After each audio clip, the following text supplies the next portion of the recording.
Entonces, la semana pasada hablábamos de, El mensaje que se debe compartir.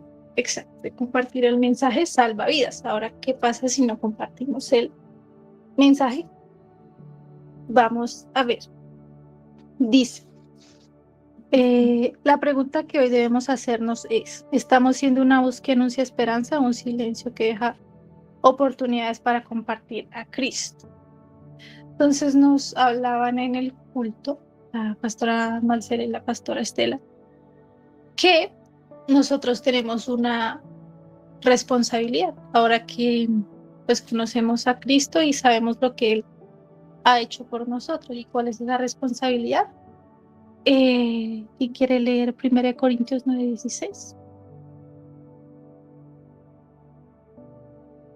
Primera de Corintios.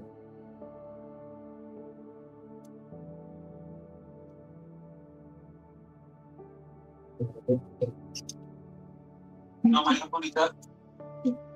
Que no se puede conectar su nivel. ¿Listo? ¿Quién lo lee? A ver, Santi.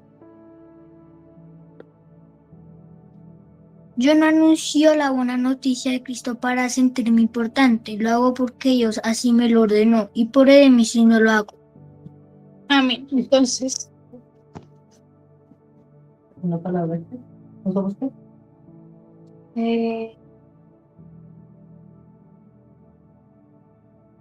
para O sea, no somos importantes.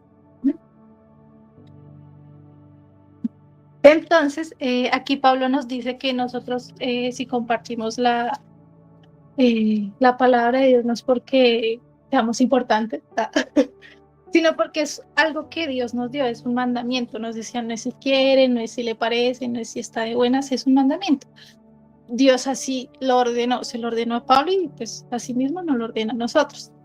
¿Y por qué? Es la pregunta que deberíamos hacernos. ¿Por qué compartimos el Evangelio? ¿Opiniones? ¿Por qué? A la abuela que se acaba de conectar, que dice buenas tardes. Qué importante, porque Dios no nos llama a razonar, ¿sí? Nunca. Es decir, los atributos del Evangelio, las características del Evangelio no son puestas en duda de ninguna manera. Si Dios dice que algo se hace, se debe hacer. Es decir, no debemos razonar con la idea de si debemos o no debemos predicar porque Dios lo ha ordenado. ¿Mm? Como la gente que dice, no sé si debo ayunar. Dios ordenó ayunar. Y el mayor argumento para que un cristiano ayune es que Dios lo ordenó. Y lo mismo pasa con predicar el Evangelio. Y este versículo es, claro, es tajante, porque es la razón por la que hacemos es porque Dios ordenó hacerlo, ¿no? Fuera de argumentos de decir como no, es que hay que hacerlo así porque ¿no? Dios lo ordenó y punto. Y por eso lo hacemos. Amén, exacto. Así es. Entonces, es recordar cada día que tenemos una responsabilidad. Y digamos, a mí, de lo que decía la pastora Estela, es como que allá Dios le había mandado a predicar, no sé, en el Transmilenio, a las personas de la calle. Yo digo, yo lo último que quiero hacer en Transmilenio es predicar. La gente no colabora, pero es algo que Dios me ordenó y debo tenerlo en cuenta en todo momento, en el trabajo, nos decían propiciar. ¿Qué tanto estamos propiciando ese compartir de Cristo? Entonces el siguiente es, Dios nos llamó a ser centinelas, no espectadores. Y vamos a leer Ezequiel 3:17 al 18.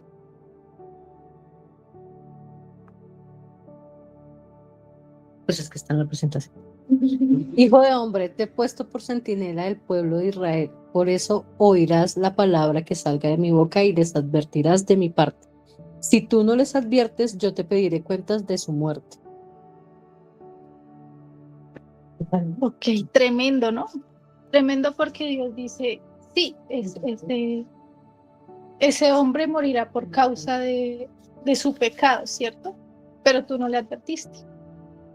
Tú no hiciste lo que yo te ordené. Tú no hiciste la tarea de un centinela que nos decían es alguien que ve el peligro, tiene que estar pendiente del peligro e informarlo, ¿no? Entonces, eso es lo que nosotros debemos hacer. Claro, compartimos un evangelio de esperanza y de perdón, pero también debemos prevenir a la gente. Como, hey, sí, Cristo te ama, te perdona y te restaura, pero debes apartarte de tu mala conducta.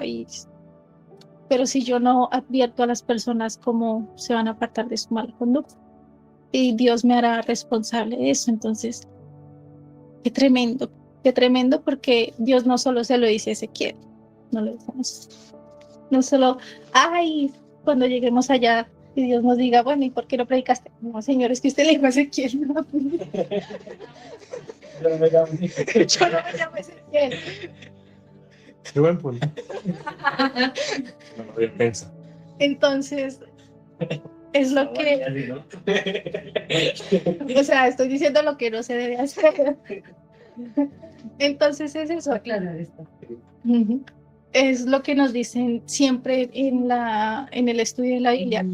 Es Dios que te manda a hacer y que ves que Dios te dice que cambies, ¿no? Que nos decía Joan en el discipulado. Sí, tú lees a Saúl y dices, uy, Saúl que es desobediente, pero que hay en ti de Saúl. ¿Qué tal? Ajá. No es solo La belleza, por ejemplo. el porte. Exacto. No. Entonces es eso. El tema de un centinela, María lo dijo, es que advierte un peligro, pero un cristiano que no, de hecho lo compartí por el grupo a todas estas, no sé si lo vieron. Ahora lo hayan visto. Estoy leyendo otra vez El progreso del peregrino, como por sexta vez, yo creo. En el principio del libro habla de que cuando él toma el libro, literalmente el peregrino toma el libro, empieza a leer. La verdad, el libro es la Biblia. Empieza a leer la Biblia. Dice él que empezó a sentir angustia porque sabía que la ciudad en la que estaba iba a ser destruida y que él dijo, tengo que irme de esta ciudad. Y le contaba a la esposa y a los hijos, les decía, es que esta ciudad va a ser destruida y nadie nos puede salvar. Tenemos que salir de esta ciudad. Y yo decía, pero aquí estamos tranquilos, usted qué le, pues usted está loco. Y efectivamente él deja a su familia y lo deja todo por emprender el camino a la tierra celestial. Y ese es el cristianismo. Pero lo que me impresionó es que él en el camino se encuentra con otros peregrinos que se quedaron dormidos en el camino. Y dijeron como, ¿peligro? ¿Qué peligro? Nosotros estamos lo más de tranquilos. Y ese peligro es que uno como cristiano se duerme. Me pasa y nos pasa a todos. Y hay por temporadas donde uno se siente muy tranquilo y uno dice, ¿infierno? Ah, pero debe ser una invención de... y uno empieza de verdad, uno lo ve muy lejano, como, no, el infierno debe ser por allá, lejos, lejos. Yo no estoy... Pero cuando uno lee la Biblia, uno se da cuenta del riesgo que come al nuevo, al riesgo que se, pues sí, que está expuesto al no obedecer a Dios. Y un cristiano que está vivo y que está despierto advierte a otros verdaderamente, y eso es un centinela. Un centinela dormido no ve el peligro ni le advierte a nadie del peligro, pero un centinela despierto le advierte a los demás del peligro, solo si él ve el peligro. Eso es un llamado también a nosotros de estar despiertos, leer la Biblia y de verdad creer la Biblia. Cuando Dios habla del infierno es que es verdad, cuando habla de juicio es verdad. Y si yo no lo creo, ¿cómo le voy a decir a otro que lo crea? ¿No? Es como decirle que cuando Jesús a través del apóstol Pablo les dice a los romanos, tú que predicas sobre el adulterio, ¿adulteras? ¿Sí? Muchos que hacemos eso, de predicar, de no deberías hacer esto. Pero yo me considero en riesgo, yo me considero en un peligro, y si no es así, soy un terrible centinela, ¿no? Un terrible centinela.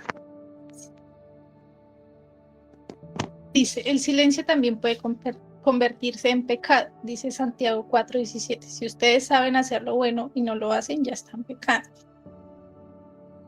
Entonces aquí lo que nos dice es que nosotros sabemos lo que debemos hacer, que Dios no lo está diciendo ahí.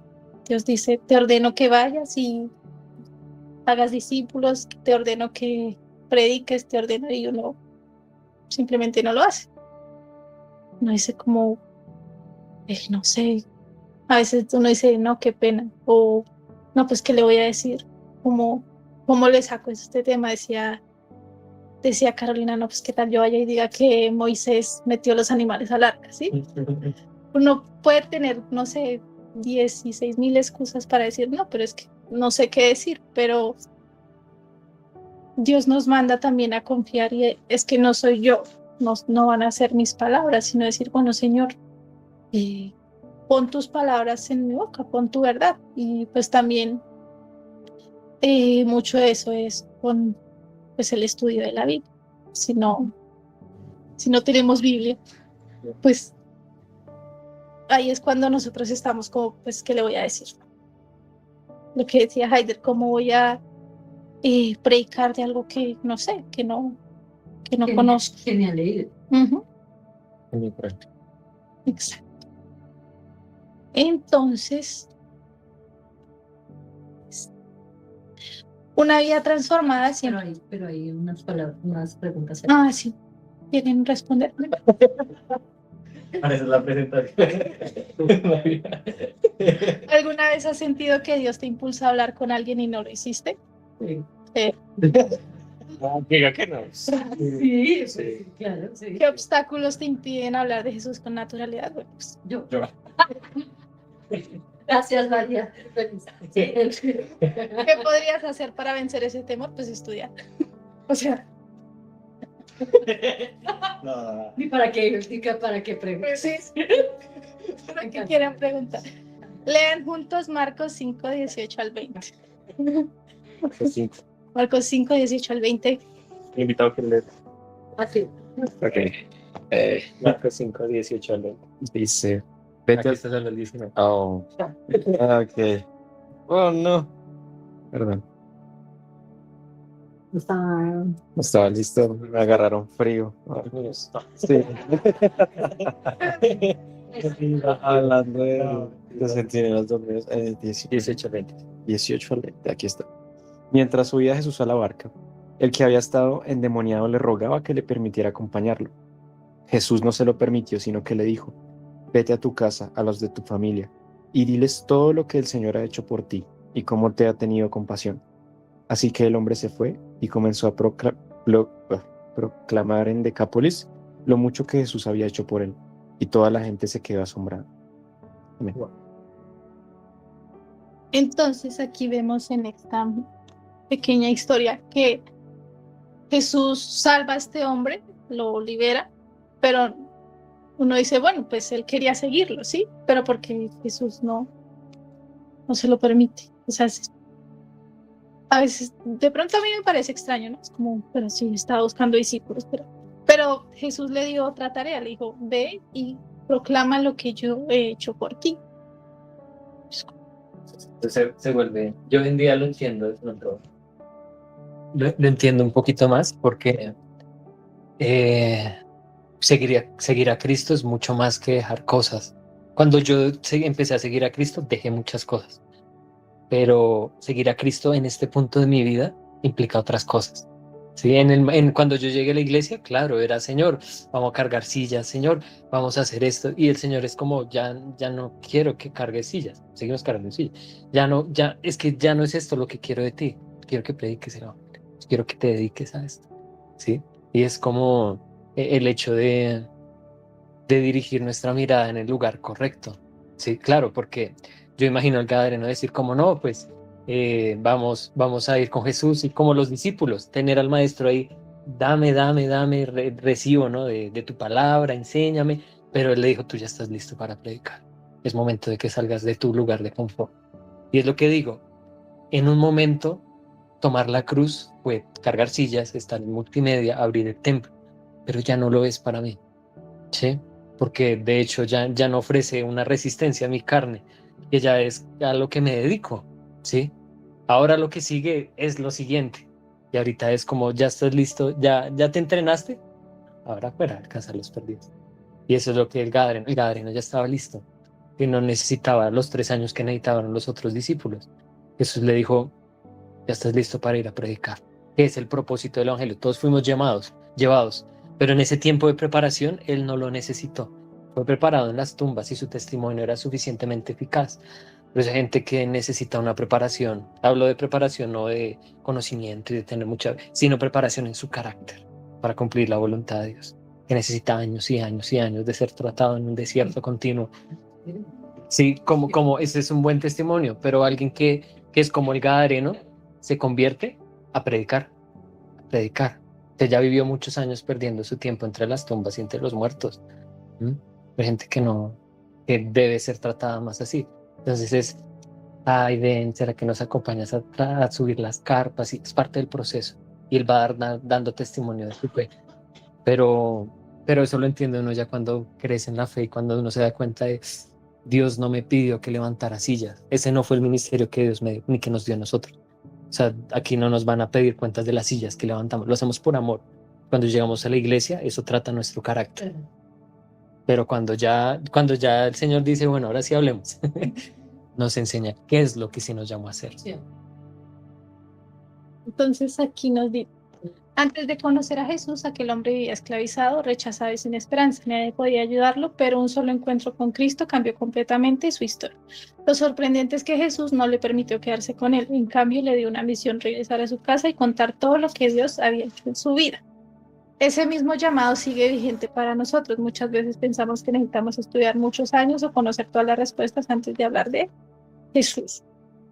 Sin embargo, el primer testimonio que Dios usa es una vida transformada. No todos podrán predicar desde un púlpito, pero todos podemos contar cómo Cristo perdonó nuestros pecados, restauró nuestra familia, nos dio paz en medio de la dificultad o cambió nuestra manera de vivir. Entonces, esa es como otra forma. Aquí nos ponen el ejemplo como de el gadareno, de predicar, ¿sí? Lo que decíamos, aquí dice, pues no tiene que saberse los 16,000 teólogos ni nada, pero muchas veces la gente sí nota eso diferente que debe haber en nosotros, que es Jesús. Y por medio de eso también nosotros podemos llevar a las personas como, bueno, cómo afrontas tú los conflictos o cómo no te desanimas, no sé, cómo afrontas la muerte de un familiar querido, no sé. Tantas cosas que la gente puede ver diferente en nosotros que puede ser una vía para mostrar a Jesús. Y eso es lo que nos llama a tener, sí, a predicar, pero también mostrar con nuestra vida que de verdad hemos sido transformados. Y aquí más preguntas. ¿Qué ha hecho Jesús en tu vida que nunca deberías dejar de contar? Muchas cosas. ¿Y qué oportunidad concreta puedes aprovechar para compartir lo que Dios ha hecho contigo?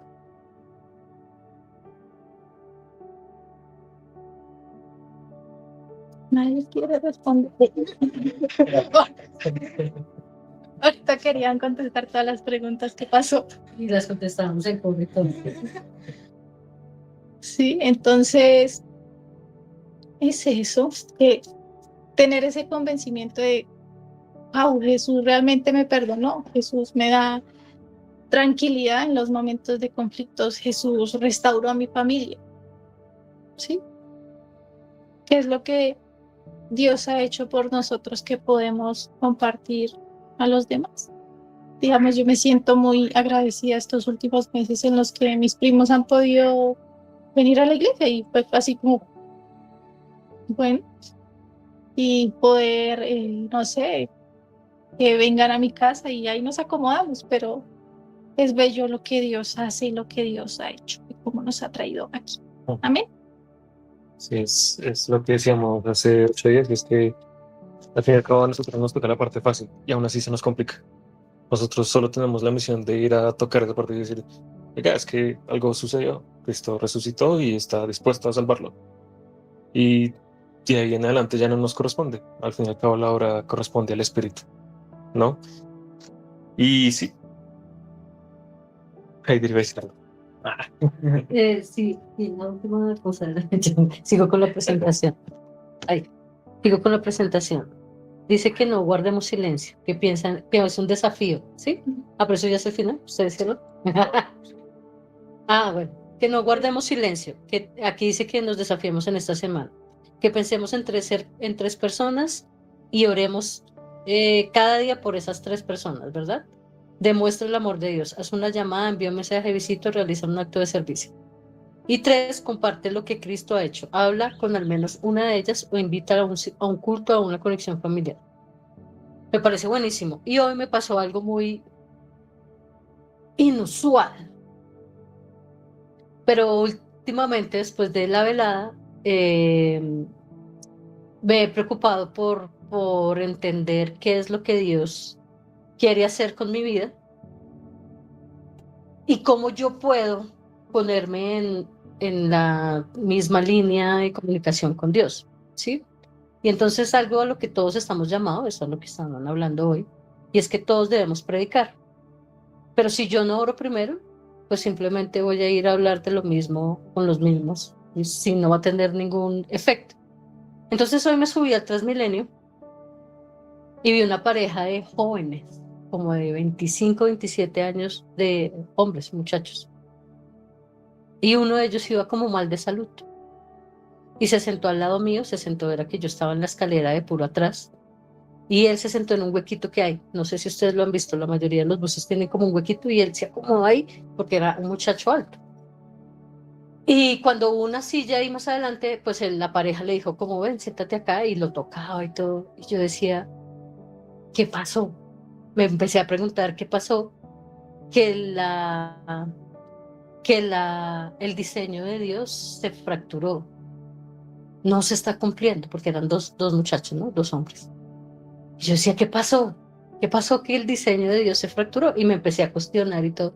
Y yo dije, pues no me corresponde señalar o juzgar, así que voy a cerrar mis ojos y empecé a orar.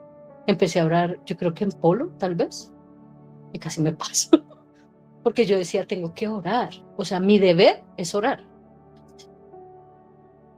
Me pareció tan bueno el ejercicio que me bajé y sentí ese fuego de, vamos, Cristo te ama. O sea, una cosa que ustedes no se imaginan, ese fuego que solo trae el Espíritu Santo, ese convencimiento de, ¿va a orar? Bueno, entonces ahora sí predique, ahora sí, y pasé la calle y Cristo te ama, y parecía una loca, de verdad que sí, pero ¿loca por qué? ¿Se acuerdan de la canción de Loco de...? Sí, así, tal cual. Cristo te... Y entonces pasé por la cantina, preciso, y yo, no, esto no lo va a decir, porque si no me echan piedra. Pero estaba y sentí ese fuego, y yo decía, miren, ese es un ejercicio bonito. Cierra sus ojos y ora en el Transmilenio, por la persona que tiene ahí al lado. Señor, te pido la carga que lleva este joven en esa condición en la que yo los vi a ellos de... Solo la verdad los puede salvar, los puede sacar de esas ideas o de lo que tienen en su corazón. Solo la verdad, solo Cristo los puede traer a Él. O sea, no estamos para juzgar ni para nada. Gracias. Pero este es un ejercicio que Cerremos. Cerremos. ¿Quién ora al final? Merced. Sí. Bueno, hasta chévere mirar la semana. Bueno, gracias a todos por conectarse, a Diego, con Paula y a la abuela Yolanda. Pues lo que hablamos hoy, ¿saben? Y es Dios propicia esos tiempos y esos momentos cuando nosotros estamos dispuestos. Sí, yo traigo a la memoria el día que pasó lo de Kiara, ahorita lo pensaba, que pasó aquí a 2 cuadras de acá. Fue una noche muy difícil y de muchos sentimientos y de muchas cosas, pero me acuerdo que cuando terminamos de enterrarla, estábamos ahí reunidos y estaban los vecinos, ¿no? Estaban ahí los vecinos, los que me habían ayudado esa noche, estaban todos, y me acuerdo que había una señora que me tenía así como así, me tenía así y me estaba diciendo como no, pero tranquilo, todo está bien, no sé qué, y yo los miré y yo les dije, ¿les puedo pedir un favor? ¿Ustedes me dejan orar? Entonces, claro, yo los reuní ahí y yo les dije, la razón por la que yo estoy tranquilo es porque yo creo en Dios. Y empecé a darles testimonio, ¿sí? Y una señora al final me dijo como, me tiene asombrada porque usted estaba mal, porque yo estaba mal al principio. Pero poder darles testimonio de mi fe y poder orar con ellos y poder decir, Señor, yo sé que tú eres un Dios que da, pero también un Dios que quita. Y eres un Dios bueno en toda circunstancia. y que lo permitió de esa manera. Yo efectivamente invité a las señoras a la iglesia y todo, les prediqué ahí, en medio de esa circunstancia, ¿sí? Y lo que digo es, eso es ser un testimonio, ¿sí? No muchas veces uno tiene las palabras, no es que en ese momento yo ya salió con, quiero darme el sermón de mi vida, no podía ni tenía las palabras, se me hacía un nudo en la garganta y me sentía muy mal, pero recordé que el Señor es lo primero y que Él lo permitió con un propósito. Si ese era el propósito, pues Dios es soberano igual y confío en que Él tenía el control. Pero esa noche pude orar. Ahí está Blancanieves también, creo. Esa noche pudimos orar y fue, de verdad fue, ¡buah! Es un poder sobrenatural. Es un poder sobrenatural y muchas veces no vamos a tener eso. Yo con esos vecinos nunca había hablado, ¿sí? No es que alguna vez me paré en una esquina con un parlante y decir, oiga, Cristo los ama. No, nunca hice eso. Pero en el momento en el que se dio, en mi momento de mayor debilidad y de mayor dificultad y de tristeza, pude decirles, Cristo es bueno. Y Él merece toda mi alabanza y mi gratitud. Y eso dio el resultado. Eso impacta y estoy seguro que eso nunca se va a olvidar de su mente. Eso siempre va a ser como de un loquito ahí. Me acuerdo que una de las señoras que estaba ahí, de hecho, es que yo tenía la chaqueta Speiro, tenía la chaqueta de liderazgo, tenía la chaqueta Speiro y ella me dijo, ¿cómo ustedes son de ver acá, cierto? Y dije, sí, claro, o sea, la señora que me hacía la iglesia. Entonces qué importante es eso, sí, nosotros vivimos para esto, para dar testimonio de Él.